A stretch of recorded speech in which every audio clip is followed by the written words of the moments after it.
Hi good morning friends, कैसे हैं आप सभी लोग। मैं आकाश शर्मा आपका स्वागत करता हूं हमारे यूट्यूब चैनल पर। देखिए, आज से हम लोग इंग्लिश की क्लासेस स्टार्ट करने जा रहे हैं। तो सबसे पहले मैं आप लोगों को बेसिक इंट्रोडक्शन ऑफ इंग्लिश बताऊंगा, देन उसके बाद हम कंटिन्यूसली जो हमारे चैप्टर वाइज हैं वैसे स्टडी करेंगे। तो सबसे पहले हम लोग देखते हैं इंग्लिश लैंग्वेज के बारे में। देखिए, इंग्लिश जो है,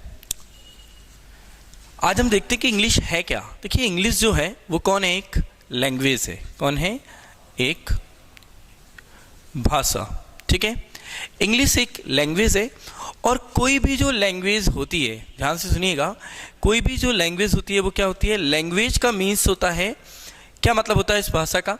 लैंग्वेज का मतलब होता है मीन्स ऑफ कम्युनिकेशन, मतलब संचार का माध्यम या आदान प्रदान का माध्यम। ठीक है, तो किसी न किसी भाषा के माध्यम से हम एक दूसरे से क्या करते हैं, कम्युनिकेट करते हैं। क्या करते हैं? कम्युनिकेट करते हैं।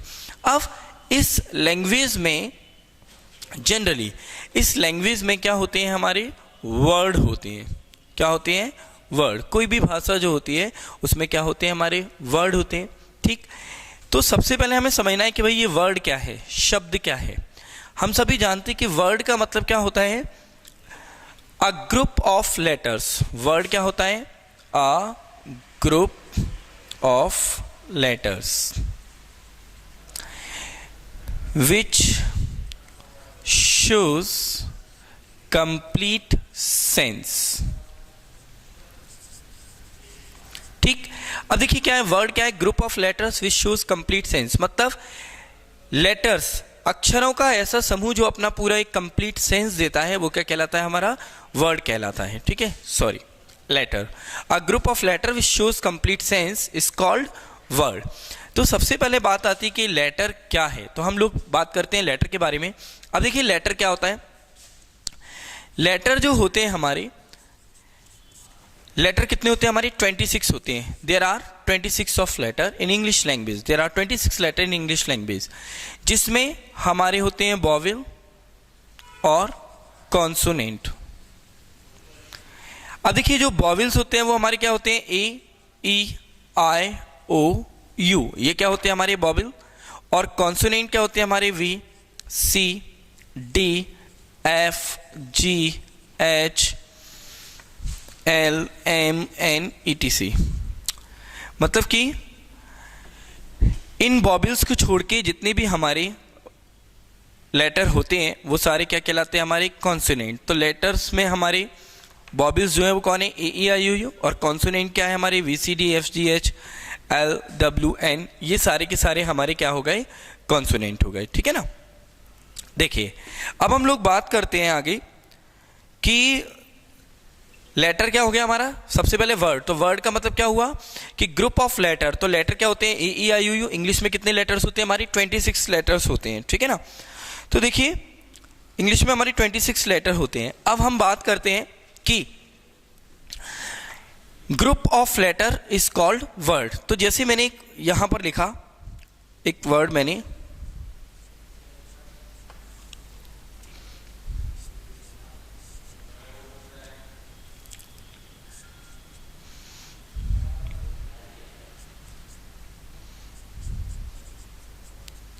अब एक वर्ड है ELEEHNET, एप्पलेंट। तो क्या इस वर्ड को आप समझ पा रहे हैं?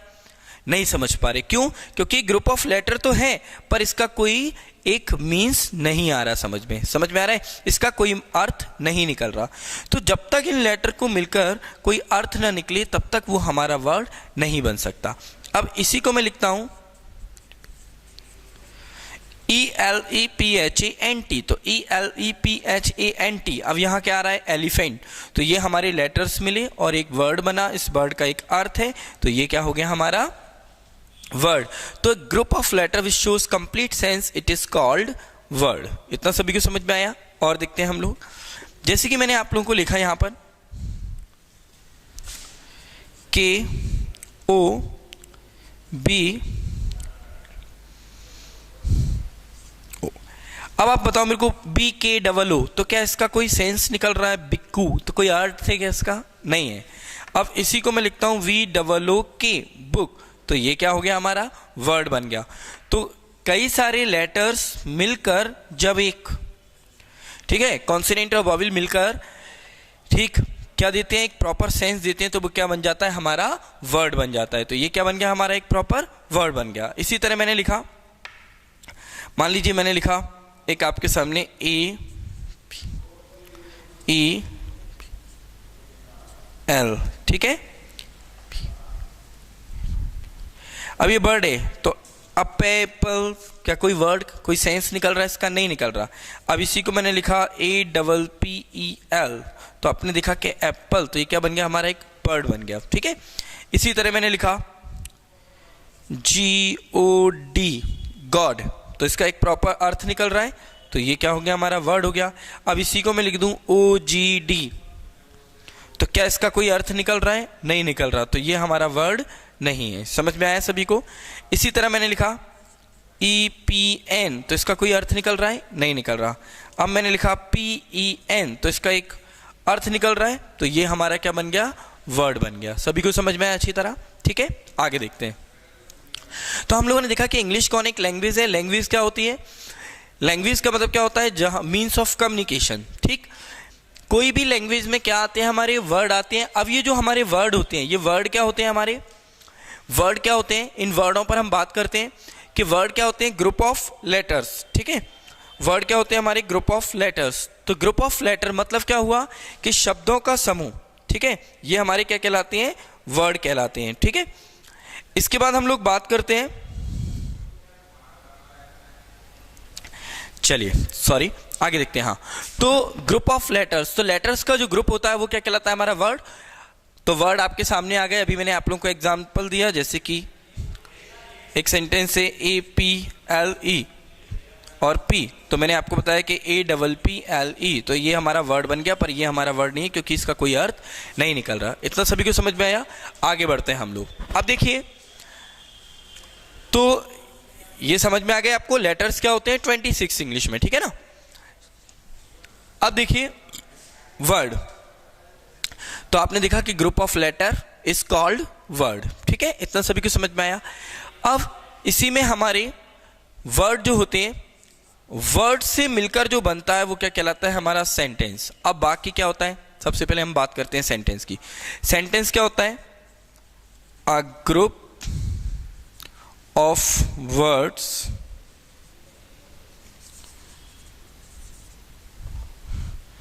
a group of word which shows complete sense, ठीक। क्या मतलब हुआ कि वाक्य क्या होता है, शब्दों का एक ग्रुप जो अपना पूरा अर्थ देता है वो क्या कहलाता है, हमारा सेंटेंस कहलाता है। इतना सभी को समझ में आया। A group of word which shows complete sense. अब for example group of word, तो देखिए पहले आप लोगों को समझना है कि लेटर क्या होते हैं, AEIOU, और वर्ड क्या होते हैं, इन लेटर्स से मिलकर जो कंप्लीट सेंस दे। जैसे आपने देखा भी एप्पल, ऑरेंज, पेन, एलिफेंट, ये क्या है, हमारे वर्ड। अब मैंने यहाँ पर लिखा एक एग्जाम्पल के तौर पर, मैंने लिखा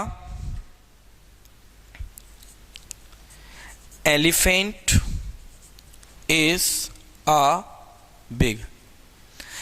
अब यहाँ आपने देखा कि एक वर्ड क्या है हमारा एलिफेंट, दूसरा वर्ड क्या है इज, तीसरा वर्ड क्या है ए, और चौथा वर्ड क्या है हमारा बिग, ठीक है। तो ये चार वर्डों से मिलकर आपको अगर कंप्लीट सेंस देता है तो क्या बनता है, सेंटेंस। तो हाथी है एक बड़ा, तो क्या इसका कोई कंप्लीट सेंस तो नहीं आ रहा है, तो ये हमारा सेंटेंस नहीं है। इतना सभी को समझ में आया। क्यों, क्योंकि ग्रुप ऑफ वर्ड तो मिला बट कंप्लीट सेंस नहीं दिया। तो क्या है, एलिफेंट इज अ बिग, तो भाई यहाँ पर हमारा कंप्लीट सेंस नहीं आ रहा। मैंने बोला elephant is a big animal, तो अब ये हमारा क्या बन गया, एक कंप्लीट सेंस। तो ये हमारा क्या बन गया, सेंटेंस। इतना सभी को समझ में आया अच्छी तरीके से, ठीक है। कोई दिक्कत यहाँ तक। Group of word which shows complete sense, it is called sentence, ठीक। चलिए अब आगे हम लोग देखते हैं। जो मैं आपको पढ़ा रहा हूं इसको आप नोट कर लीजिए या इसका स्क्रीनशॉट ले लीजिए, है ना, तो वो आपके लिए बेस्ट रहेगा। आप देखिए, अब हम लोग बात करते हैं सेंटेंस के बारे में। देखिए सेंटेंस का मतलब क्या होता है, वाक्य, ठीक। कोई भी वाक्य बनाने के लिए हमें जरूरत पड़ती है सब्जेक्ट की, वर्ब की और ऑब्जेक्ट की।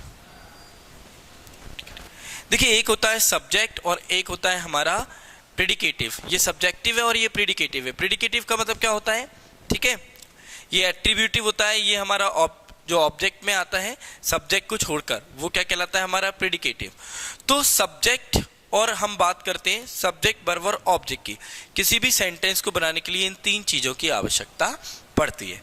सबसे पहले हम बात करते हैं कि सब्जेक्ट की। सब्जेक्ट क्या होता है, कोई भी नाउन या कोई भी प्रोनाउन, कोई भी नाउन या कोई भी प्रोनाउन क्या कहलाता है हमारा सब्जेक्ट, और जो ऑब्जेक्ट है ये भी क्या कहलाता है, कोई भी नाउन या कोई भी प्रोनाउन। जब भी कोई सब्जेक्ट आएगा तो वो नाउन या प्रोनाउन के रूप में होगा, हमेशा याद रखना, ठीक है। इसके बाद हम बात करते हैं वर्ब की। तो ये वर्ब क्या होती है हमारी, टू टाइप्स होती हैं, ठीक है ना। वर्ब कितनी होती है हमारी, टू टाइप्स होती हैं। एक होती है helping verb and another is main verb, ठीक है। तो सबसे पहले हम बात करते हैं कि भैया सब्जेक्ट के बारे में। तो सब्जेक्ट क्या होता है, कोई नाउन या कोई प्रोनाउन, ठीक है ना। हम इसको डिटेल में देखेंगे जब नाउन का चैप्टर पढ़ेंगे, प्रोनाउन का चैप्टर पढ़ेंगे। First of all we will talk about the noun. देखिए नाउन क्या होता है कि दुनिया में जिस चीज को आप नाम से जानते हैं वो क्या होता है, नाउन होता है। नाउन की डेफिनेशन है कि noun is the naming, noun is the name of person, place और थिंग, एनीथिंग। जिस चीज का भी कोई नाम है दुनिया में, ठीक है, उसको हम क्या बोलते हैं, नाउन बोलते हैं। तो नाउन की डेफिनेशन क्या हो गई, noun is the naming word. जैसे मेरे हाथ में क्या है, एक पेन है, तो उसका नाम है। मैं शर्ट पहना हूँ, टी शर्ट पहना हूँ, वॉच पहना हूँ, मोबाइल, ये सारे के सारे क्या है, नाउन। मेरे सामने राहुल है, दीपक है, अनिल है, कबीर है, मेरे सामने एयर कंडीशनर है, फैन लगा हुआ है, ठीक है, यहाँ पर आप बोर्ड देख सकते हैं। तो ये सारे के सारे अपने आप में क्या होते हैं, एक नाउन होते हैं। आप देख सकते हैं कि ये वायर है, ठीक है। तो जिसको भी हम नाम से जानते हैं वो क्या कहलाता है, हमारा नाउन कहलाता है। सबसे पहली चीज समझे आप। तो नाउन का मतलब क्या हो गया, नेमिंग वर्ड। दुनिया में जिसको नाम दिया वो कौन है, नाउन। हाथी, घोड़ा, पालकी, जय कन्हैया लाल की, मतलब सारे के सारे क्या है, ये हमारे नाउन है जिसको भी हम बात करें, ठीक। अब देखिए हम लोग बात करते हैं नाउन। तो नाउन का मतलब क्या हो गया, noun is the naming word. So what is the definition of noun, the definition of noun, the noun is the naming word. दुनिया में जिस चीज का एक नाम होता है वो क्या कहलाता है हमारा, जिसका एक नाम होता है वो क्या कहलाता है, हमारा नाउन कहलाता है, ठीक है ना। तो अब हम लोग बात करते हैं नाउन के बारे में। जैसे जो नाउन है इसको 5 कैटेगरीज में बांटा गया है। The first is proper, proper noun, okay. Second is common, third is collective, fourth is material,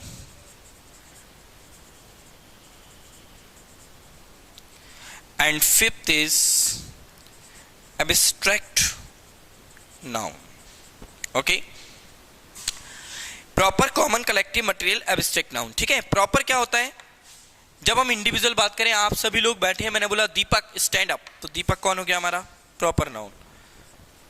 Radhika कौन हो गया हमारा, प्रॉपर नाउन। गगन क्या हो गया हमारा, प्रॉपर नाउन। गंगा क्या हो गया हमारा, प्रॉपर नाउन, ठीक है। तो ये सारे के सारे हमारे कौन हो गए, प्रॉपर नाउन हो गए, ठीक है ना। अब इन्हीं को अगर मैं बात करूं इनकी एक जाति की, जैसे मैंने बोला दीपक, तो दीपक कौन है भाई, बॉय या मैन, ठीक। राधिका कौन है, वुमेन या गर्ल, ठीक।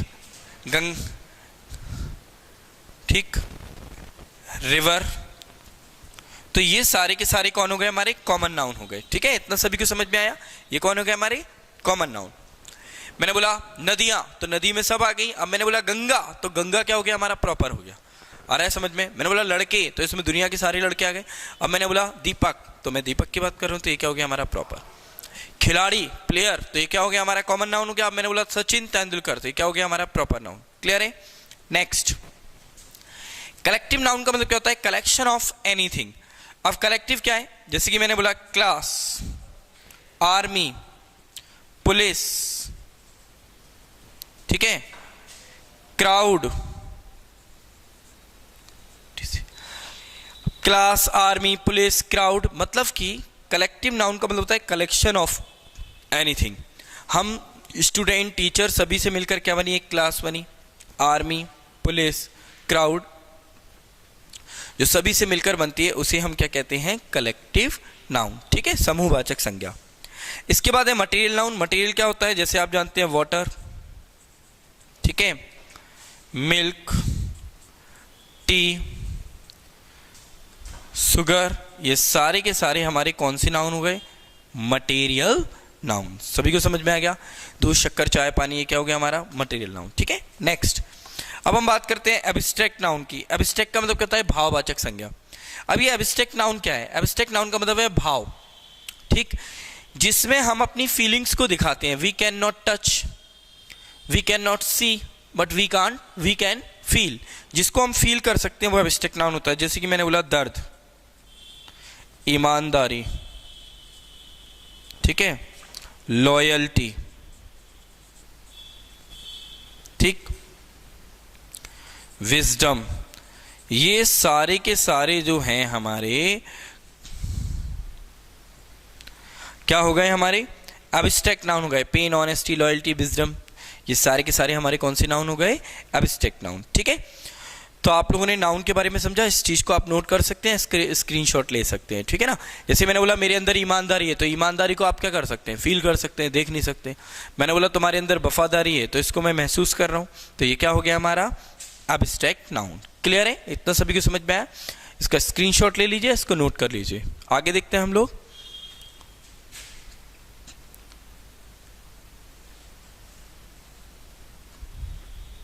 चलिए, अब देखिए, अभी आप लोगों ने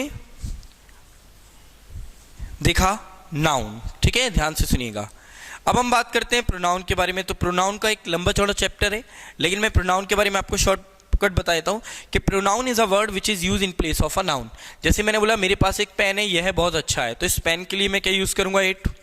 मैंने बोला दीपक एक अच्छा लड़का है, वह मेरा दोस्त है, तो क्या हो गया? He, she, they, I, we, you, ये सारे के सारे हमारे क्या कहलाते हैं? प्रोनाउन। ठीक है, समवन, somebody, ठीक, this, these, those, that, etc। फिलहाल के लिए इतने ही बहुत है। तो ये सारे के सारे हमारे क्या कहलाते हैं? Someone, somebody, no one, nobody, everyone, everybody, ये सारे के सारे हमारे क्या कहलाते हैं? प्रोनाउन कहलाते हैं। तो कोई भी नाउन मैंने अभी आपको बताया नेम, और प्रोनाउन मतलब he, she, it, I, we, you, they, ये। तो कोई भी नेम और कोई भी जो प्रोनाउन होता है, ये हमारा क्या होता है? सब्जेक्ट होता है। ध्यान से सुनिएगा, क्या होता है? सब्जेक्ट, और यही क्या होता है? ऑब्जेक्ट होता है। अब देखिए क्या है कि ये नाउन होता है, जब इसको हम ऑब्जेक्टिव केस में लिखते हैं तो नाउन कभी चेंज नहीं होता। फॉर एग्जाम्पल मैंने लिखा कि राम हेल्प्स श्याम, तो आपने देखा कि यहां पर ये कौन है? नाउन, ये कौन है? आपकी वर्ब, और ये कौन है? आपका नाउन।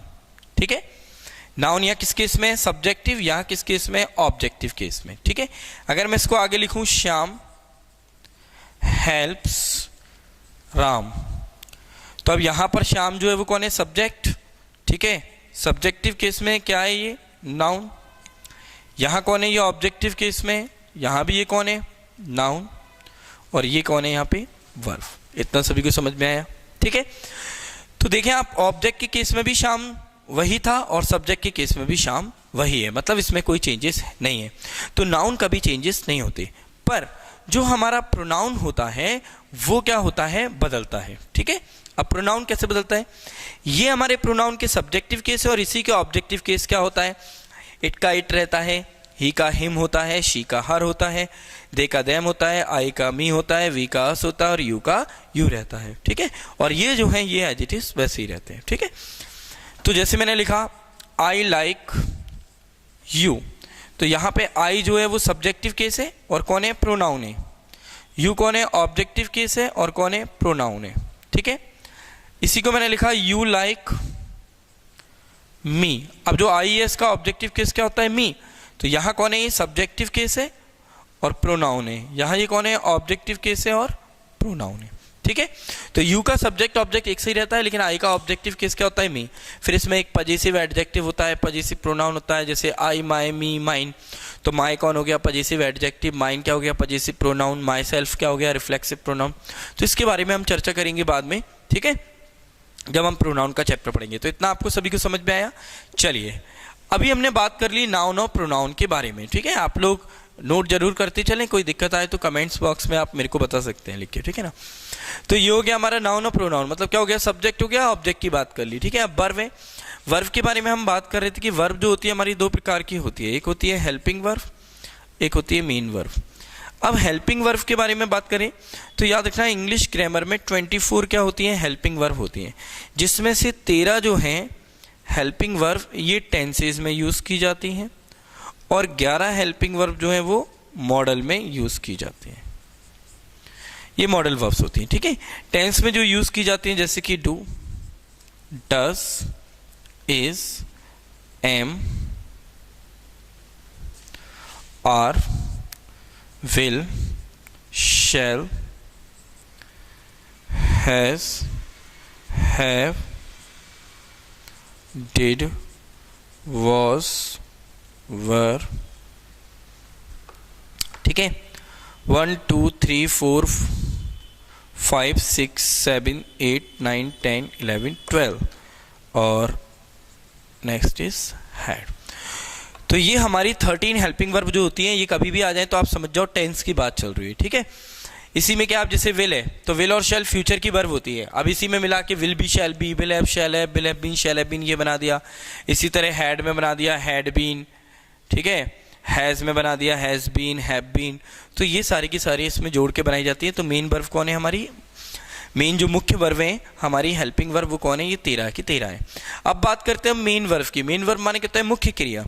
अब ये जो मुख्य क्रिया अब बात करते हैं मॉडल वर्ब की। मॉडल वर्ब क्या होती है हमारी, कैन, कुड, मे, माइट, ठीक है, must, should, can, could, may, might, must, should, used to, need, dare, ठीक है ना। Can, could, may, might, must, should, used to, need, dare, ought to, ठीक, would, should हो गया, ओके सॉरी। अब देखते हैं 1 2 3 4 5 6 7 8 9 10 और ये 11, ठीक है। कोई रिपीट तो नहीं है, वो देख लेते हैं हम लोग। Need, dare, ought to, can, could, may, might, must, should, ठीक है ना। तो ये हमारी जो होती है ये क्या होती है हमारी मॉडल वर्ब्स होती हैं। तो आपको समझ में आ गया हेल्पिंग वर्ब कितनी होती है, 24। अब इन्हीं में ऐड करके हम बना सकते हैं can be, could have, should have, may have, ठीक है ना। इतना सभी को समझ में आया। तो ये हेल्पिंग वर्ब आप चाहें तो इसका स्क्रीनशॉट ले लें, ऐसे नोट कर लें, ठीक है। Take your time.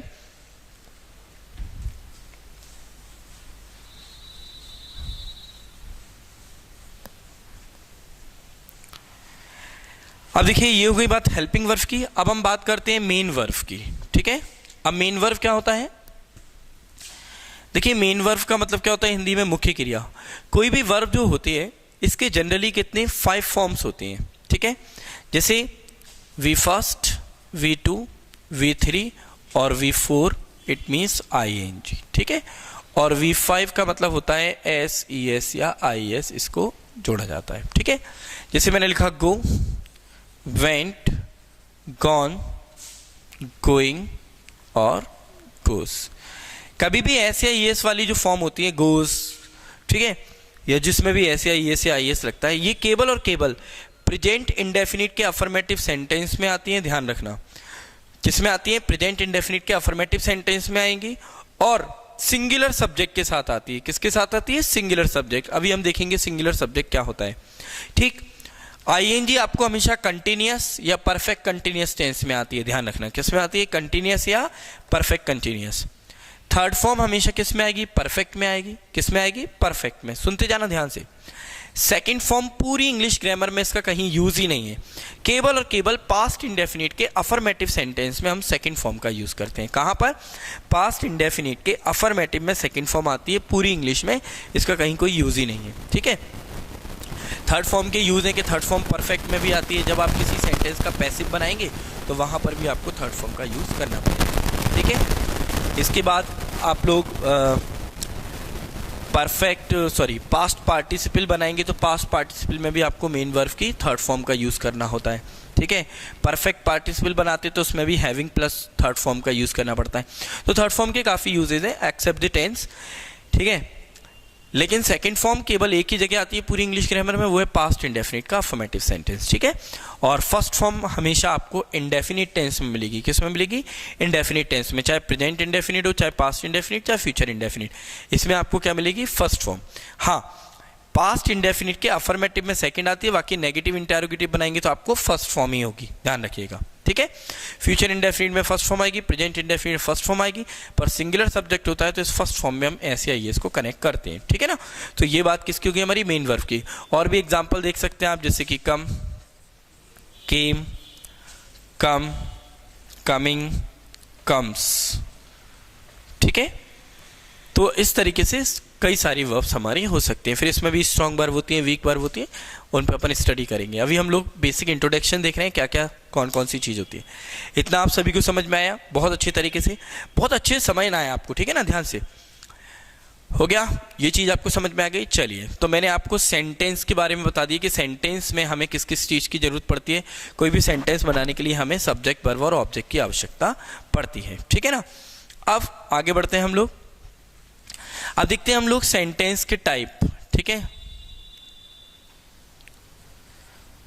Type of sentence, ठीक है। अब देखिए type of sentence, generally sentence जो होते हैं ये 4 प्रकार के होते हैं, लेकिन इसमें 5वां भी जोड़ दिया गया है। अब जैसे कि सबसे पहला होता है हमारा सेंटेंस जिसको हम बोलते हैं असर्टिव सेंटेंस। कौन सा होता है? असर्टिव सेंटेंस, ठीक। ये कितने प्रकार के होते हैं सेंटेंस हमारे? 5, वैसे 4 होते हैं लेकिन 5 पढ़ेंगे अपन। असर्टिव सेंटेंस, असर्टिव सेंटेंस जो होता है इसमें एक होता है सिंपल, सिंपल का मतलब अफर्मेटिव, ठीक है। और एक होता है हमारा इसमें नेगेटिव। तो असर्टिव सेंटेंस में क्या आता है? एक तो सिंपल, ठीक है, और एक क्या होता है? नेगेटिव। दूसरा हम लोग बात करते हैं इंटेरोगेटिव, इंटेरोगेटिव सेंटेंस।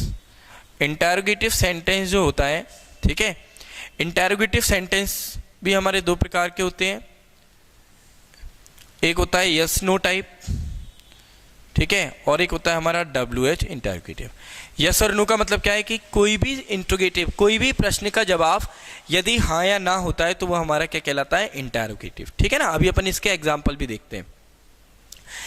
जैसे कि मैं आपको पहले सिंपल का एग्जाम्पल देखता हूं। मैंने लिखा कि I am going to temple. तो ये क्या है? I am going to temple, ये सिंपल सेंटेंस है, इसमें कोई भी विरोधाभास नहीं है। तो ये क्या हो रहा है हमारा? ठीक है, I am going to temple, मैं मंदिर जा रहा हूँ। शी इज कमिंग हेयर, वो यहाँ आ रही है। I want to talk to you, मैं तुमसे बात करना चाहता हूँ। तो ये कैसा हो गया? सिंपल। अब इसी का मैं अगर नेगेटिव बनाऊँ तो क्या बनेगा? I am not. तो नेगेटिव में क्या आता है? नॉट आता है। I am not going to temple, तो ये क्या बन गया हमारा? नेगेटिव। अब इसी का आपको इंटेरोगेटिव बनाना है। तो इंटेरोगेटिव में एक यस नो वाला जो है, यस नो का मतलब होता है किसी भी क्वेश्चन का रिप्लाई यस और नो होता है। जैसे मैंने बोला am I going to temple, तो कभी भी आपकी हेल्पिंग वर्ब आगे आती है। अभी हम लोगों ने देखा था हेल्पिंग वर्ब कितनी होती है? 24। Do, does, is, am, are, can, could, may, might, must, जो भी है, अगर ये आगे आती है, सेंटेंस स्टार्टिंग होता है, तो इनका रिप्लाई हमेशा यस और नो होगा। आप करके देख लीजिएगा कभी भी, ठीक है। और ये कैसे कहलाते हैं? हमारे इंटेरोगेटिव, ठीक है। और अगर कोई वर्ड WH से स्टार्ट होता है तो ये WH इंटेरोगेटिव होता है। अब जैसे मैंने बोला why are you going to temple, तो अब आपने देखा क्या गया? वाई। मैंने लिखा how do you play hockey, ठीक। तो हाउ, ये क्या हो गया हमारा? WH interrogative. सभी को समझ में आ गया? तो ये क्या हो गया हमारा? WH इंटेरोगेटिव सेंटेंस हो गया। तो वाई, हाउ, व्हाट, व्हेन, ये सारे के सारे क्या कहलाते हैं? हमारी WH। तो सभी को इंटेरोगेटिव समझ में आ गया, सिंपल नेगेटिव आ गया। इसका स्क्रीनशॉट ले सकते हैं, मैं लिख देता हूँ। ये कौन है हमारा? सिंपल, या जिसको हम बोल सकते हैं अफर्मेटिव, ठीक है ना। दूसरा ये कौन है हमारा? नेगेटिव। ये कौन है हमारा? इंटेरोगेटिव। ये कौन सा हो गया हमारा? WH इंटेरोगेटिव, ठीक है ना। ये भी कौन है हमारा? WH इंटेरोगेटिव, ठीक है। इन सभी को आप चाहें तो स्क्रीनशॉट ले लें, नोट कर सकते हैं। सभी को समझ में आ गया? चलिए अब देखते हैं हम लोग नेक्स्ट, थर्ड। असर्टिव हो गया, इंट्रोगेटिव हो गया। अब इसके बाद हम बात करते हैं किसकी? Imperative sentence. अब देखिए इम्परेटिव सेंटेंस जो होता है ये क्या होता है, इसको हिंदी में बोलते हैं हम आज्ञा सूचक वाक्य। जब आप कभी भी किसी से आप किसी को ऑर्डर देंगे, किसी को एडवाइस देंगे या किसी से रिक्वेस्ट करेंगे तो ये सारे कौन से सेंटेंस कहलाते हैं, इम्परेटिव सेंटेंस। इनको पहचानने का तरीका ये भी है कि हिंदी में किसी भी सेंटेंस के लास्ट में ओ की मात्रा है या दीजिए, कीजिए, लीजिए, पीजिए, इस तरीके के वर्ड आते हैं तो वो क्या कहलाता है, हमारा इम्परेटिव सेंटेंस कहलाता है। ठीक है, जैसे मैंने बोला मुझे पानी दे दीजिए या मुझे पानी दो, बैठ जाओ, खड़े हो जाओ, सो जाओ, यहाँ आओ, वहाँ जाओ, ये सारे कौन है, हमारे इम्परेटिव सेंटेंस। ठीक है, मेरे को एक गिलास पानी दे दीजिए, मुझे एक कप चाय दे दीजिए, तो ये क्या हो गया, हमारा रिक्वेस्ट हो गया। तो ये सारे के सारे सेंटेंस कैसे कहलाते हैं, हमारे इम्परेटिव सेंटेंस। जैसे मैंने बोला ओपन द डोर, दरवाज़ा खोल दो, प्लीज़ हेल्प मी, कृपया मेरी मदद करो। ठीक है, डोंट टॉक टू मी, मुझसे बात मत करो। ठीक, तो ये सारे के सारे हमारे कैसे कहलाते हैं, इम्परेटिव। और याद रखना इम्परेटिव में अफर्मेटिव बनता है और नेगेटिव बनता है, कभी भी इंटरोगेटिव नहीं बनता। ठीक है ना। इसके बाद चौथा होता है हमारा जिसको हम बोलते हैं एक्सक्लेमेटरी सेंटेंस। कौन सा,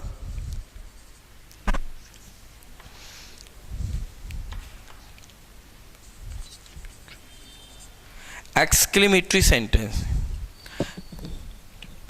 एक्सक्लेमेटरी सेंटेंस क्या होता है, ध्यान रखना कि इनको हम बोलते हैं विस्मय आदि। इसमें अगर इंटरजेक्शन यूज किया जाता है, क्या यूज किया जाता है, इंटरजेक्शन, तो ये क्या कहलाते हैं, हमारे एक्सक्लेमेटरी सेंटेंस। जैसे मैंने बोला हुर्रे, वाओ, व्हाट। अब देख लीजिए व्हाट WH वर्ड भी होता है और व्हाट हमारा एक्सक्लेमेटरी भी है। अगर इस व्हाट के बाद आपको ऐसा साइन आता है या इस व्हाट के बाद आपको हेल्पिंग वर्ब नहीं आती तो वो आपका क्या कहलाएगा, एक्सक्लेमेटरी सेंटेंस कहलाएगा। फिलहाल याद रखिएगा। ठीक है ना। तो जो सरप्राइज करते हैं, हमें अमेज करते हैं, वो क्या कहलाते हैं, हमारे एक्सक्लेमेटरी। तो हुर्रे, वाओ, व्हाट, हाउ। ठीक है, ये सारे कौन है, हमारे एक्सक्लेमेटरी सेंटेंस। ठीक है ना। ओ, अब जैसे मिला ओ यू हैव कम, तो ये क्या हो गया, हमारा exclamatory. Wow, India is playing well, wow, you are looking very well, hooray, we have won the match, oh you have come, what, she failed। तो ये सारे के सारे हमारे क्या कहलाते हैं, एक्सक्लेमेटरी सेंटेंस। ठीक है ना। नेक्स्ट और लास्ट हमारा क्या है, ऑप्टेटिव सेंटेंस। ऑप्टेटिव सेंटेंस जो होता है, ठीक है, ऑप्टेटिव सेंटेंस क्या होता है हमारा, ऑप्टेटिव सेंटेंस के बारे में हम बात करते हैं। ऑप्टेटिव सेंटेंस का मतलब होता है हमारा,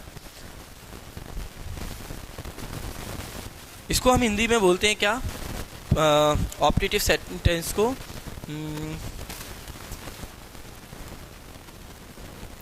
इच्छा सूचक वाक्य। क्या बोलते हैं इसको, इच्छा सूचक वाक्य।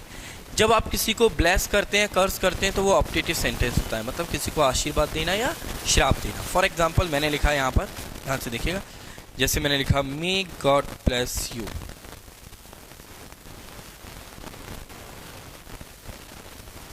मे गॉड ब्लेस यू, तो ये आपका कैसा सेंटेंस हो गया, ऑप्टेटिव सेंटेंस। ठीक है, मैंने बोला मे गॉड प्रोटेक्ट यू, भगवान तुम्हारे को प्रोटेक्ट करे।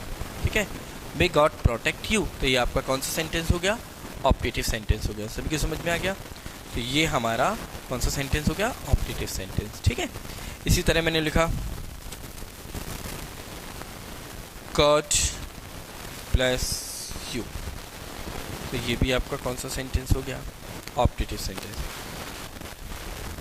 May you die, तो ये भी आपका कौन सा सेंटेंस हो गया, ऑप्टेटिव सेंटेंस। ठीक है, तो उम्मीद करता हूँ कि आप लोगों को ये सारी चीज़ें अच्छे से समझ में आई होंगी।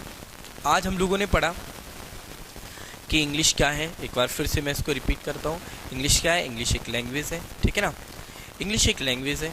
लैंग्वेज जो होता है क्या होता है, मीन्स ऑफ कम्युनिकेशन होता है। कई सारे वर्डों से मिलकर हम कोई ना कोई कहीं ना कहीं किसी न किसी लेटर को जोड़कर हम क्या बनाते हैं, एक वर्ड बनाते हैं। ठीक, जब कई सारे लेटर्स मिलते हैं और एक प्रॉपर सेंस देते हैं तो वो क्या बन जाता है, हमारा वर्ड बन जाता है। और कई सारे वर्ड आपस में जब मिलते हैं और कंप्लीट सेंस देते हैं तो वो क्या बन जाता है, हमारा सेंटेंस बन जाता है। उसके बाद हम लोगों ने पढ़ा सेंटेंस कितने प्रकार के होते हैं। सेंटेंस जो है हमारे असर्टिव में सिंपल और अफर्मेटिव जिसको हम बोलते हैं, और नेगेटिव आता है, ठीक है ना। इंट्रोगेटिव होता है दूसरा हमारा, इंट्रोगेटिव में एक यस नो होता है और एक WH वर्ड होता है। तीसरा होता है इम्परेटिव। इम्परेटिव सेंटेंस में जब हम किसी को ऑर्डर देते हैं, आज्ञा देते हैं, फोर्थ नंबर पे एक्शन वर्ड यूज करते हैं, हुर्रे, वाह, हमारा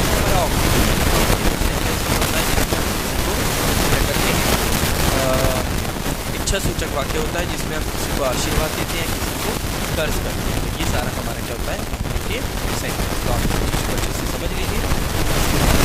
स्टार्ट करेंगे अपना नेक्स्ट वीडियो में, जिसमें मैं आपको बताऊंगा कि पार्ट ऑफ स्पीच क्या है, ठीक है। हम लोग पार्ट ऑफ स्पीच के बारे में बात करेंगे। आज के लिए इतना ही, धन्यवाद। यदि आपको हमारा चैनल पसंद आया तो सब्सक्राइब करें, लाइक करें, ज़्यादा से ज़्यादा शेयर करें। जितनी ज़्यादा आपके कमेंट्स आते हैं, जितनी ज़्यादा आप शेयर करते हैं, तो उससे हमें